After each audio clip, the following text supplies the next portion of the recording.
Greetings, everyone. All right. So I'm Deondre Jordan. I'm a rising senior at the college. Today I'm going to share with you my SWAT story.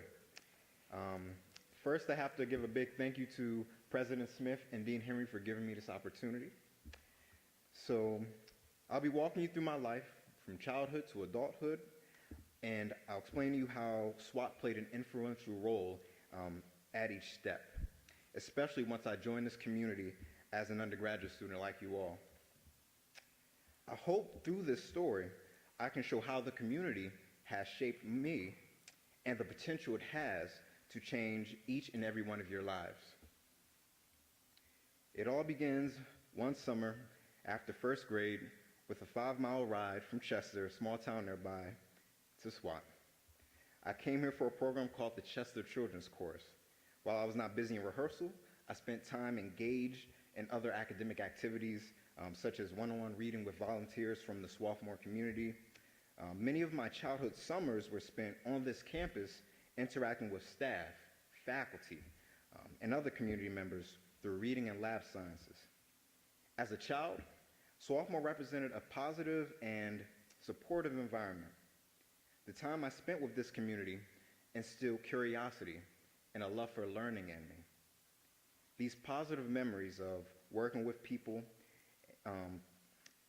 these positive memories of working with people at Swarthmore highlight the power of kindness and compassion, much of which shaped my character.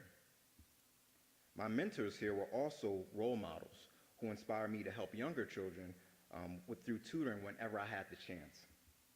Years later, Swarthmore remained a crucial part of my personal and academic development. In the 11th grade, I had the opportunity to sing with the college chorus where we learned Stravinsky's Symphony of Psalms. I hated this piece.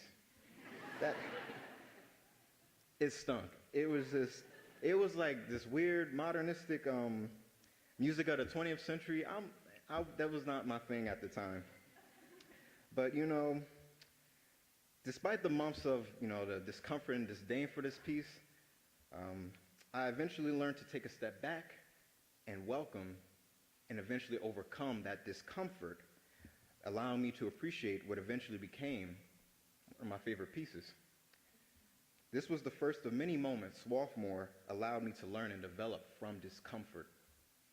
Outside of music, I spent the next summer working with a team made of SWAT faculty, staff, and alums to help prepare me for higher education.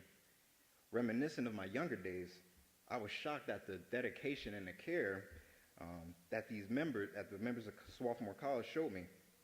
A lot of these people didn't even know me, but they still they saw potential and they had faith in me.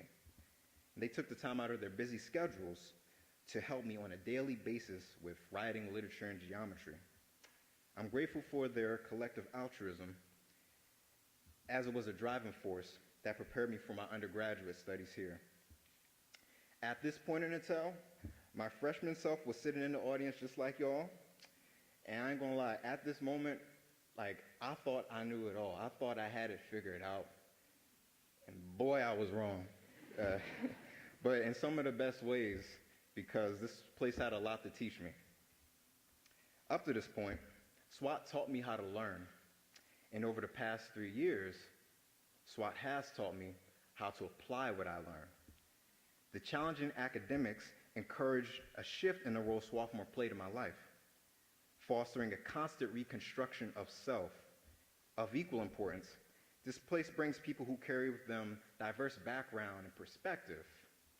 Many of these folks, yourself and the rest of your classmates included, are those who invite conversation over difficult yet critical questions both in and outside the classroom.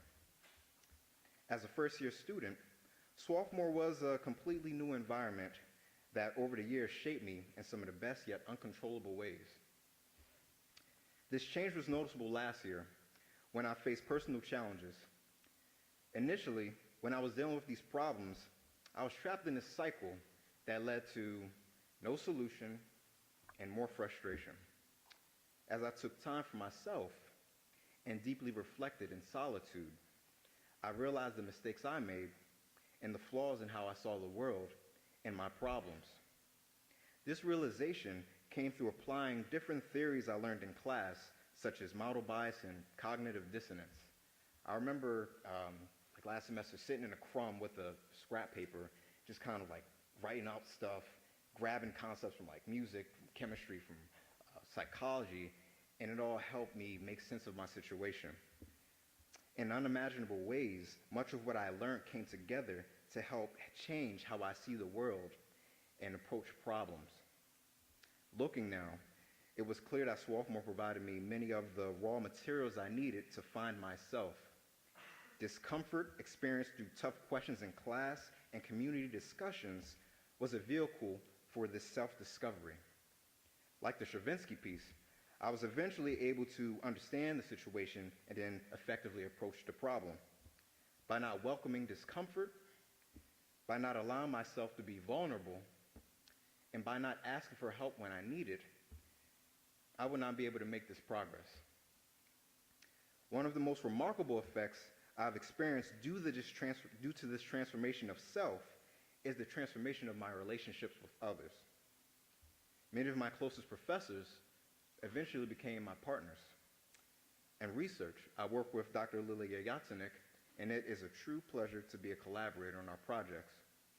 Looking back 3 years ago when she taught me how to use a pipette, it's kind of crazy thinking about how much change has occurred. But a lot of this would not be quite as feasible without really knowing myself and what I want out of my experience here. To get to that place, sometimes you have to ask others, and more importantly yourself, the difficult questions that will incite discomfort and eventual change.